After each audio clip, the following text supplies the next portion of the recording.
มអ្នកណាមិនល្បីឲ្យតែចាញ់អើយបត់ថ្មីមិនរំលងម្ដងណាអាចក្រំបានក្រុមតម្រង់តាមចិត្តបងប្រាថ្នាចាប់គូនឹងជីវ៉ាដឹងតែរំផ្អើលភូមិរំឲ្យផ្អើលភូមិម្ដងតាំងរំបង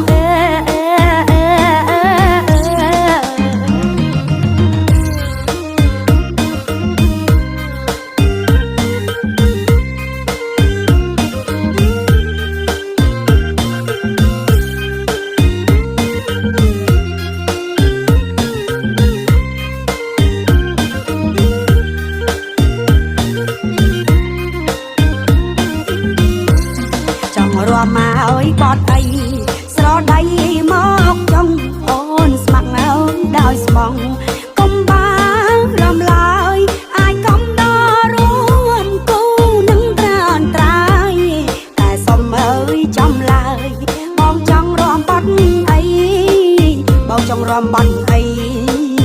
ប្រាប់មកបងបងចង់ឲ្យរំក្បាច់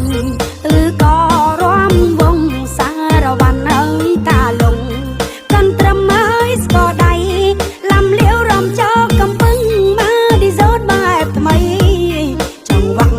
ប្របីនៃកែពីដូនតាកែពីដូនតាឮទេបងអើយកូនគួរឲ្យកែរំអ្នកណាមិនល្បីឲ្យតែចាញ់អើយបត់ថ្មីមិនរំលងម្ដងណាអាចក្រំបានក្រុមតម្រង់តាមចិត្តបងប្រាថ្នាចាប់គូនឹងជីវ៉ាដឹងតែរំផ្អើលភូមិរំឲ្យផ្អើលភូមិម្ដង